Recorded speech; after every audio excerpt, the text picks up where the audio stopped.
어제 일자로 신명기 묵상의 절반을 마쳤습니다. 나머지 신명기의 후반부는 앞으로 4월 달에 다시 묵상하게 됩니다. 이번 주말부터는 약 2달 동안 마가복음을 묵상하게 되는데요.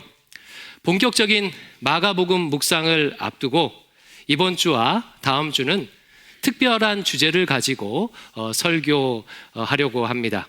이번 주는 구정을 맞이해서 가정 안에 있는 문제를 가지고 설교하겠습니다. 제가 목회를 하면서 가장 많이 접하는 성도들의 어려움은 가정과 관련이 있습니다. 가정에서의 갈등은 종류나 정도만 다를 뿐 모두가 다 겪는 일이죠. 겉으로는 완벽해 보이는 가정도 한 걸음만 들어가 보면 눈물 없이는 들을 수 없는 기막힌 사연들을 다들 가지고 있습니다.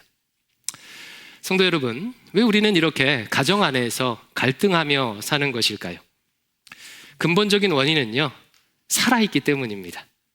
살아있다는 것은 움직인다는 뜻이고, 움직이는 모든 것들은요, 서로 충돌할 수밖에 없습니다. 살아있는 모든 것은 갈등합니다.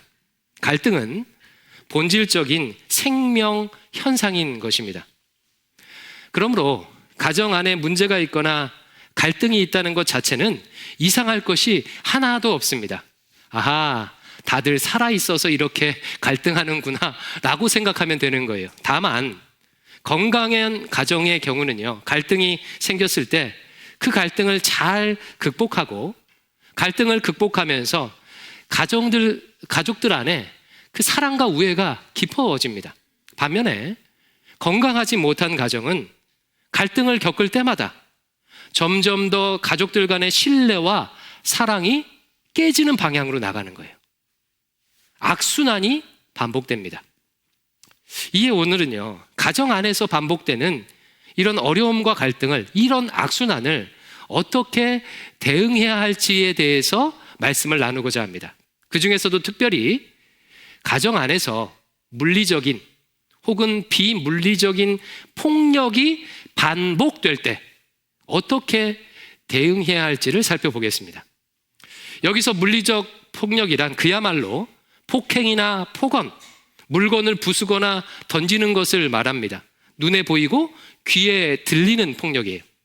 반면에 비물리적인 폭력이란 직접적으로 눈에 보이지는 않는 폭력이죠. 경제적인 위협이나 정서적인 위협을 가하는 경우를 의미합니다.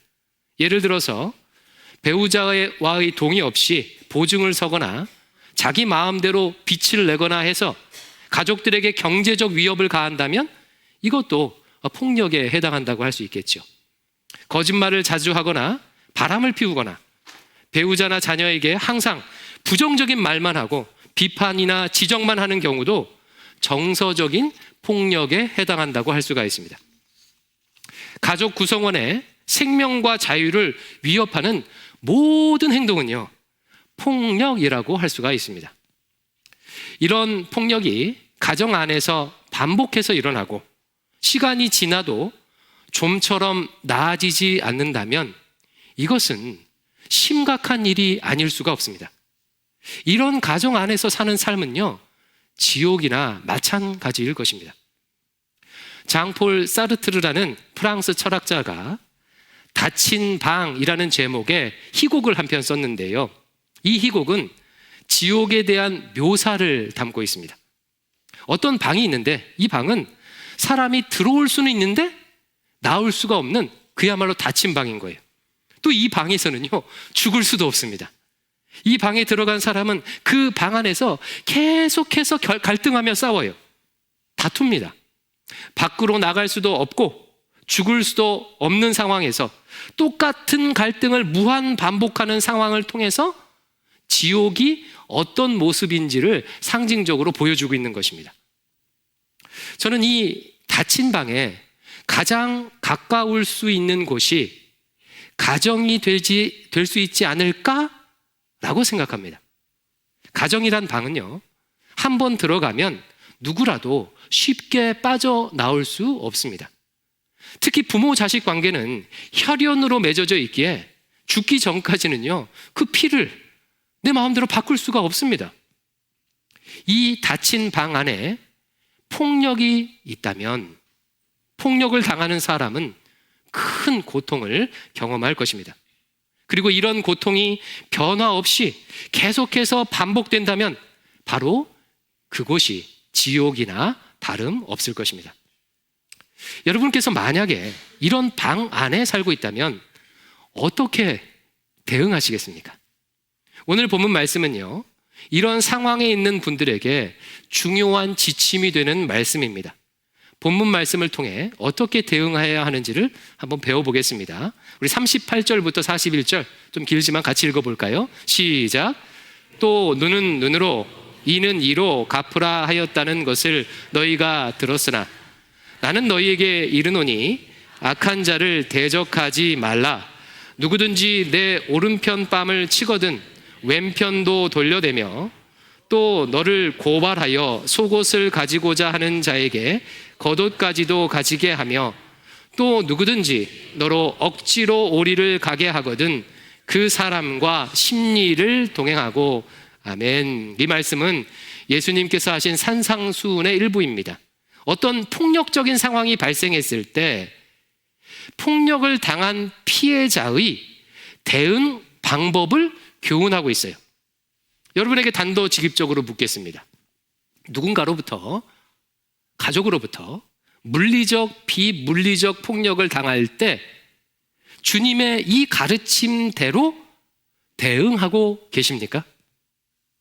혹시 여러분의 배우자가 여러분의 오른뺨을 때리면 왼뺨도 때리라고 이렇게 대주십니까?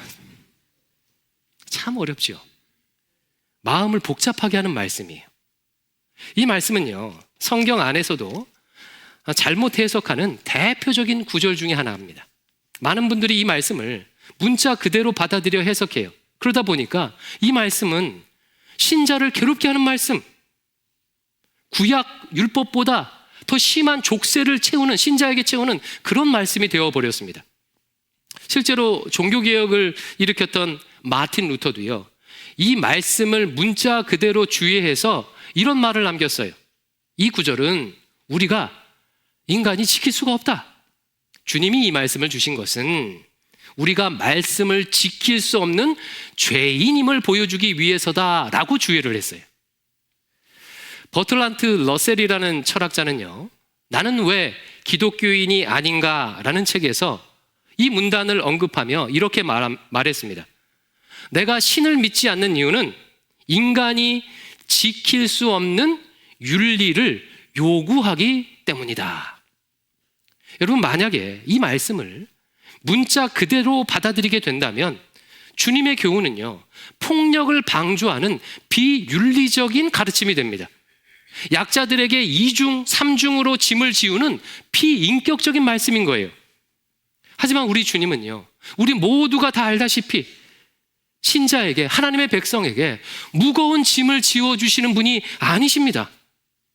요한복음 10장 10절을 같이 읽어볼게요.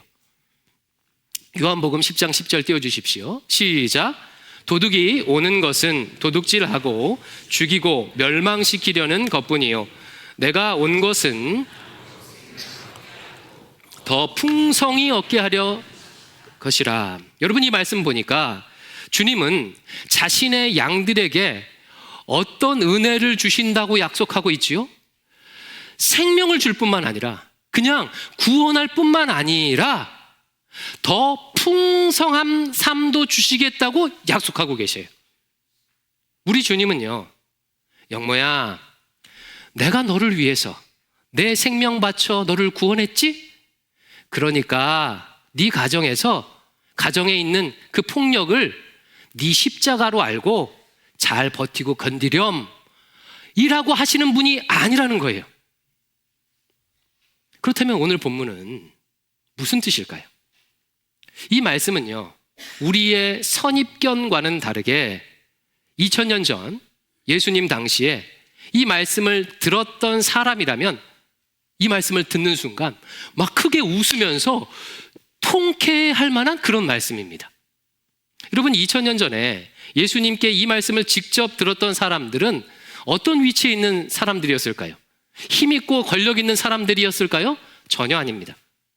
유대 로마 사회에서 온갖 억압과 폭력을 받으며 고통당하는 하층민들이었어요. 가난한 사람들을 대상으로 이 산상수훈을 전하고 계신 것입니다. 그럼 한번 상상해 보십시오. 안 그래도 매일 가난과 폭력에 시달리는 사람들에게 예수님께서 이렇게 말씀하시는 거예요. 야, 혹시 니네들 한 대 맞으면 반항하지 말고 그냥 더 맞고 참아 라고 교훈한다면 그 교훈에 감동을 받을 사람이 몇이나 되겠습니까? 아마 이렇게 반응했을 거예요. 참, 저 예술한 자도 별 수 없구만. 저 자도 힘 있는 자들의 편이구만. 이라고 하면서 예수님을 떠나갔을 것입니다. 그러나 산상수훈을 들었던 군중들은 예수님의 교훈을 듣고 놀랐어요. 예수님의 가르침이 서기관이나 바리새인들 같지 않고 능력이 있다고 하면서 감탄했습니다. 자, 그럼 본격적으로 오늘 본문을 살펴보겠습니다. 본문은요, 크게 두 가지 교훈을 담고 있습니다. 첫 번째는요, 폭력을 당할 때 복수하지 말라는 교훈이에요. 38절, 39절 상반절을 한 번 더 읽어보겠습니다. 시작. 또 눈은 눈으로 이는 이로 갚으라 하였다는 것을 너희가 들었으나 나는 너희에게 이르노니 악한 자를 대적하지 말라. 2000년 전 고대 근동에서 형사처벌의 가장 기본은요, 동해보복법입니다.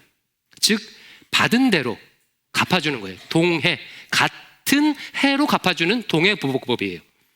누구의 생명을 해쳤으면 생명으로 갚도록 하고, 누구의 팔을 부러뜨렸으면 동일하게 팔을 부러뜨리도록 했습니다. 눈에는 눈, 이에는 이라는 말이 그런 뜻이에요. 그러나 막상 이 동해보복법을 현실에 적용할 때는요, 여러 가지 부작용이 생기게 됩니다. 딱 받은 만큼만 돌려주면 되는데 현실은 그렇지 않은 거예요. 사람은요, 자기가 당한 것보다 더 크게 안갚음하고 싶은 심리가 있죠. 요즘 시대 보복운전을 한번 생각해 보십시오. 누군가 차가 딱 끼어들었어요. 그럼 어떻게 해요? 보복운전을 하면서 몇 배로 갚아주려고 하는 거예요. 그래서 이 동해보복법의 세계에서는 폭력의 악순환이 끊이질 않는 거예요. 당한 사람은 조금 더 센 방법으로 갚아주려고 하고, 조금 더 세게 안갚음을 당한 사람은 다시 더 세게 복수하려고 하는 거예요. 복수가 복수를 낳는 악순환이 계속해서 반복하는 겁니다. 39절 말씀에 나는 너희에게 이르노니 악한 자를 대적하지 말라는 말씀은 폭력에 폭력으로 대응하지 말아라. 악을 악으로 갚지 말아라. 즉 복수의 악순환을 끊으라고 교훈하시는 내용입니다. 폭력적인 가정에 있는 분들이 첫 번째로 대응해야 할 방법이 바로 이것입니다. 폭력에 폭력으로 대응해서는 안 됩니다. 저는 이것을 구체적으로 이렇게 적용하라고 말씀드리고 싶습니다. 폭력에 폭력으로 대응하지 말라는 말은 1차적으로 폭력을 행사하는 사람에게 동일한 폭력을 행사하지 말라는 의미겠지요. 하지만 사실 이럴 수 있는 경우는 가정 안에서는요, 거의 없습니다. 아버지가 자식에게 폭력을 행사한다고 자식이 아버지를 똑같이 때리는 경우는요, 가정에서는요, 정말 거의 일어나지 않아요. 남편이 때린다고 나도 남편을 막 똑같이 때리는 경우는 일어날 수가 없습니다. 힘의 차이가 나기 때문에 이런 일은 가정 안에서는 거의 일어나지가 않아요. 보통 가정에서의 폭력은요, 내가 원 가정에서 당했던 그 폭력을 내 자녀에게 대물림하는 방식으로 악순환되는 거예요. 아버지가 내게 폭언을 했다면 나도 내 자녀에게 폭언을 하는 방식으로 폭력의 악순환이 이어집니다.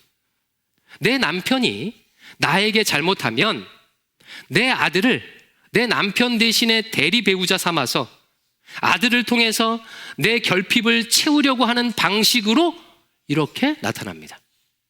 여러분, 이런 경우가 얼마나 많은지 모릅니다. 폭행, 폭언, 알코올 중독, 게임 중독, 외도, 학벌 집착과 같은 행동을 하는 분들은요, 대부분 원 가정에서 폭언과 폭행을 당하신 분들이에요. 근데 그 악을 끊지 못하고 새로운 가정을 꾸려서도 자기 배우자에게, 자식들에게 이렇게 대물림하는 것입니다. 바로 이것을 끊어야 합니다.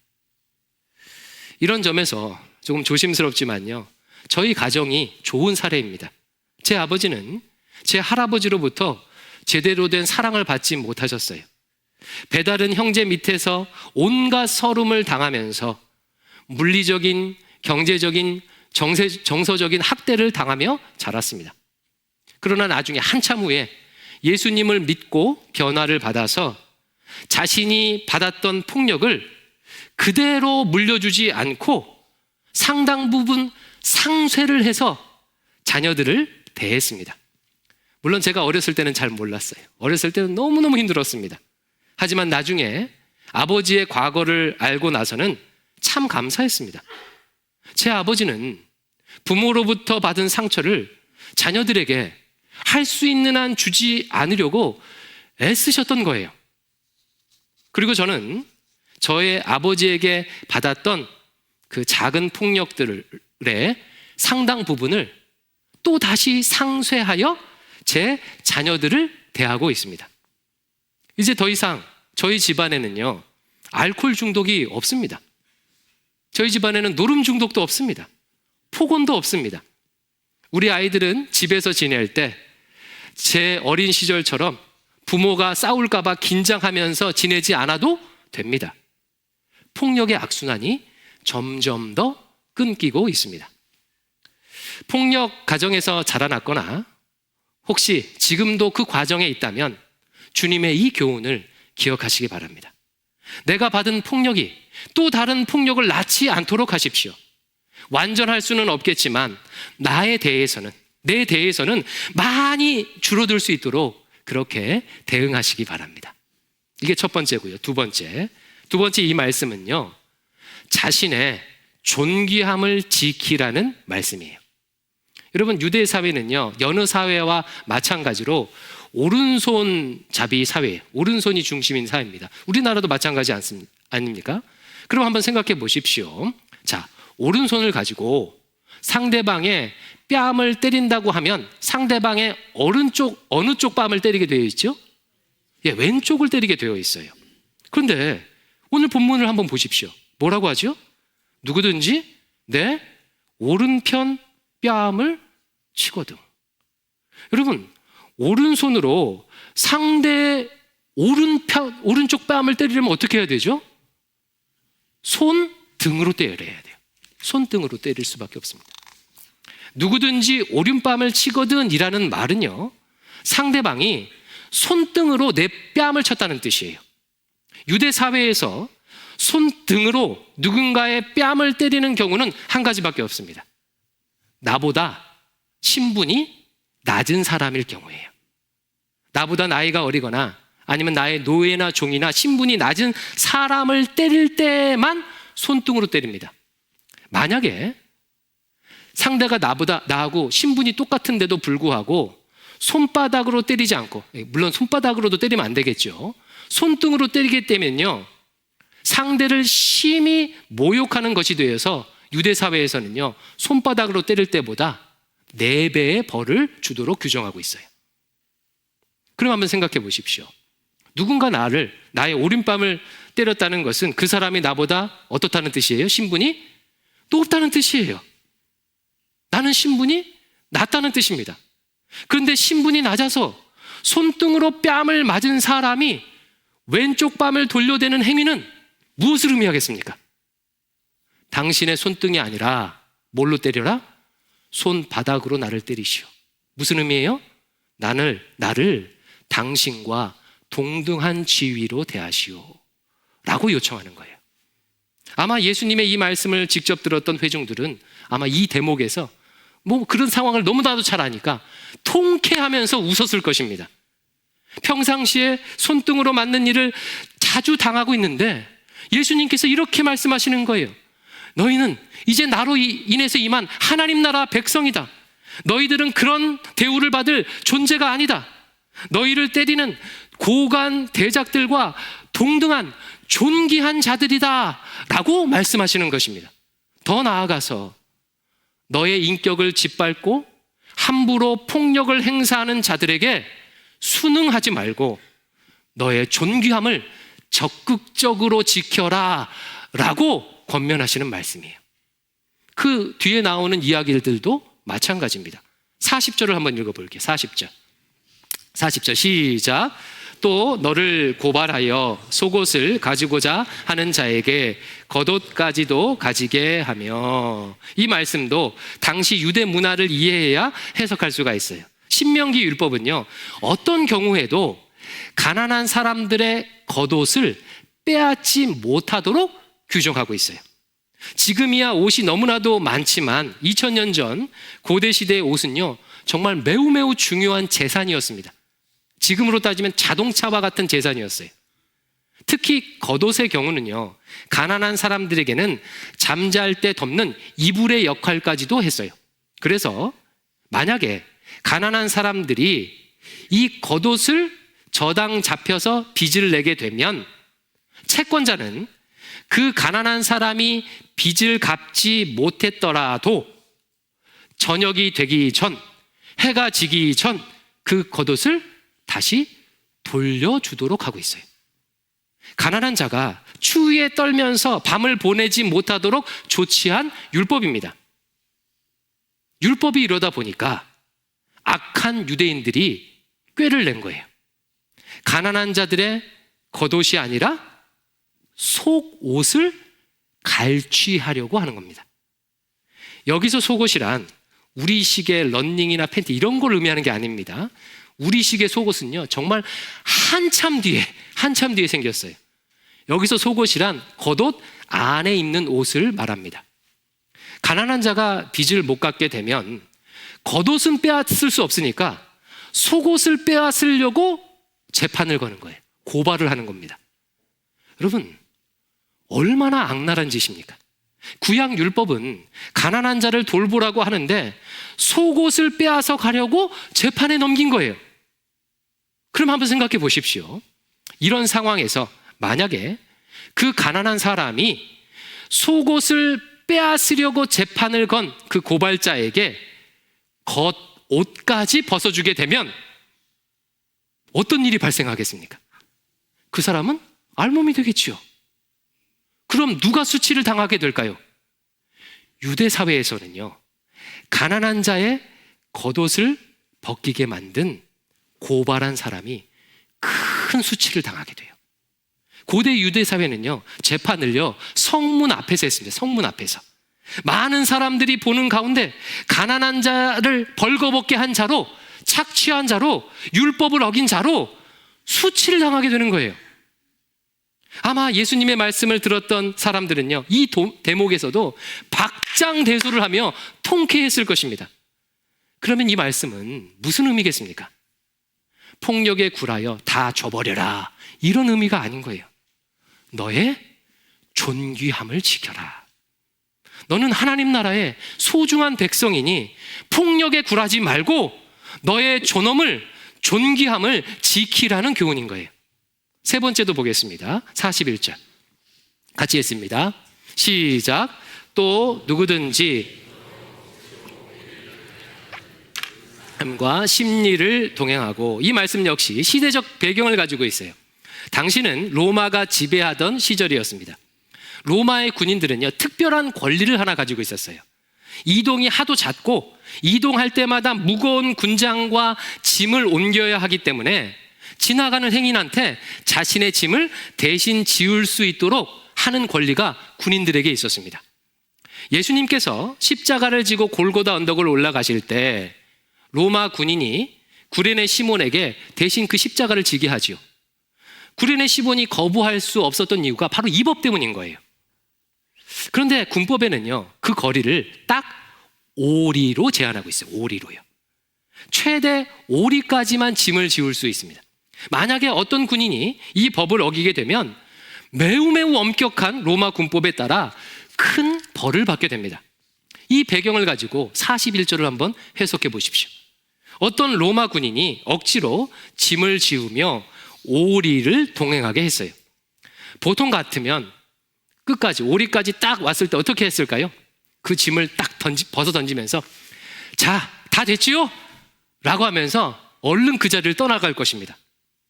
그런데 이 사람은요, 오리를 다 왔는데도 불구하고 또다시 오리를 가겠다는 거예요. 십리를 동행하겠다는 겁니다. 여러분, 이제부터는 누가 난감해지죠? 로마 군인이 난감해지는 거예요. 잘못하다가는 자신이 큰 벌을 받게 되는 것입니다. 이런 일들을 자주 겪었던 당시 청중들은 예수님의 이 말씀을 듣고 아마 무릎을 치며 통쾌했을 것입니다.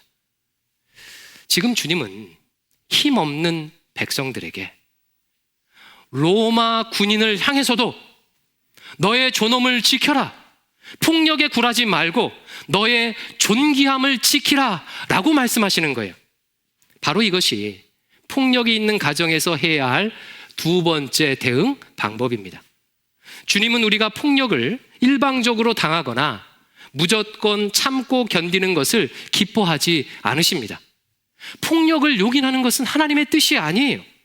하나님은 나를 존귀한 하나님의 형상으로 창조하셨습니다. 그 존귀함은 부모가 부여한 것이 아니고 배우자가 부여한 것이 아니고 하나님께서 내게 부여하신, 하나님이 부여하신 고유한 권리예요. 나는 그 권리를 누리며 동시에 그 권리를 지켜야 할 책임을 가지고 있습니다. 하나님은 박영모에게 하나님의 형상으로서의 인격과 존귀함을 부여하셨습니다. 저에게는 이런 박영모의 존귀함을 지켜야 할 책임이 있습니다.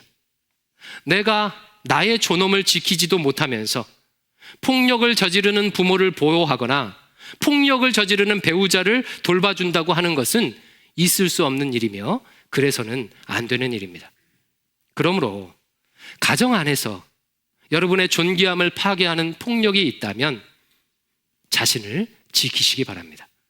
혹시 배우자나 부모가 폭력을 행사한다면 여러분의 국경의 군대를 파견하여서 함부로 국경을 침범하지 못하도록 막아야 합니다. 가족이 나에게 폭력을 행사한다는 것은 나를 가족으로 여기는 것이 아니라 화풀이 대상으로 여기는 거예요. 폭력을 행사해도 되는 자신의 소유물로 여기는 것입니다. 그 순간 그 사람은요, 부모나 배우자이기를 스스로 포기하고 악한 폭군이 되기로 한 것입니다.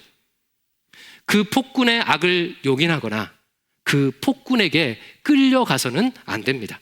나의 존엄함을 지켜야 해요. 물론 주님께서 첫 번째 가르쳐 준 것처럼 폭력에 폭력으로 대응해서는 안 되겠죠. 배우자가 나한테 욕을 했다고 같이 욕하는 것은 나의 존엄함을 지키는 방법이 아닙니다. 나도 똑같이 폭군이 되는 거예요. 폭력에 폭력으로 대응하지 말고 다른 방법을 써야 하겠죠. 먼저는요, 분명히 경고하십시오. 함부로 화를 내거나 욕하거나 폭력을 쓰지 마세요. 내 동의 없이 내 명의를 사용하거나 내 몸에 함부로 손을 대지 마세요 라고 분명히 경고해야 돼요. 혹시 더 큰 폭력이 두렵다면 경찰에 신고를 하거나 주변에 교회의 도움이나 주변의 도움도 받을 수 있어야 합니다. 폭력은요, 불과 같아서 그냥 놔두면 더 크게 번지게 됩니다. 그러니 작은 폭력도 용인해서는 안 됩니다. 무엇보다도요, 정도에 따라 차이는 있겠지만 닫힌 방 안에서 반복되는 극심한 폭력을, 고통을 당하고 있다면 빨리 그 방에서 나오셔야 해요. 그 방에서 나올 수 없다고 생각하게 된다면 인생이 지옥이 될 것입니다. 빨리 그 방에서 나와야 합니다. 일단 폭력의 방에서 나오고 내 자신에게 힘이 생길 때까지 상당 기간 자기 자신을 돌봐야 해요. 같이 늪에 빠져 있으면서 상대방을 구원할 수는 없습니다. 일단 나부터 늪에서 빠져나와야, 그리고 그 사람을 구원할 수 있는, 건질 수 있는 힘이 생겨야 상대를 구원할 수 있는 거예요. 그래서 저는요, 청년들을 상담할 때 가정 문제로 수년간 고통하는 청년들에게는 주저없이 이렇게 권면합니다. 집안에 같이 살면서 해결하려고 하지 말고 일단 부모를 떠나서 독립하십시오. 그리고 당분간 부모는 하나님 앞에 맡기고 자기 자신을 돌보십시오. 당신이 힘이 생기면 어느 순간 부모가 연약한 인간으로, 연약한 한 사람으로 보일 때가 올 것입니다. 감당할 힘이 생겼을 때 그때 도와도 늦지 않습니다 라고 권면합니다. 사랑하는 성도 여러분, 가정 안에서 어떤 어려움을 가지고 계십니까? 혹시 명절을 앞두고 명절이 오히려 불편한 분이 계실지 모르겠습니다. 가정마다 상황이 다 다르기에 한두 가지 방법으로 모든 상황에 다 적용할 수는 없겠죠. 하지만 원리는 분명해요. 첫 번째, 우리 주님은 우리가 반복해서 폭력을 당하는 것을 원치 않으십니다. 두 번째, 그러니까 폭력을 견디는 것은 주님의 뜻이 아니에요. 두 번째, 폭력은 폭력으로 대응해서는 안 됩니다. 폭력의 악순환의 고리를 끊어야 해요. 세 번째, 주께서 부여하신 나의 존귀함을 지킬 수 있어야 합니다. 타인을 도울 수 있을 만큼 힘이 나한테 생길 때까지는요, 그 방에서 나와서 나의 힘을, 내적인, 영적인 힘을 키워야 합니다. 이와 같은 원리를 기억하여 삶에 적용함으로 여러분의 인생과 가정에 하나님 나라를 이룰 수 있기를 축원합니다. 기도하겠습니다. 아버지 하나님, 가정을 생각할 때 참으로 마음이 어려운 분들이 있습니다. 아버지여, 불쌍히 여겨 주시옵소서. 긍휼히 여겨 주시옵소서. 사랑해서 만났는데 왜 이렇게 갈등하며, 사랑함으로 자식을 키우려고 하는데 왜 이렇게 어려움을 겪고 있습니까? 주님께서 찾아가 주셔서 모든 어그러진 것들을 온전케 하여 주시고 참된 샬롬을 이룰 수 있도록 인도하여 주시옵소서.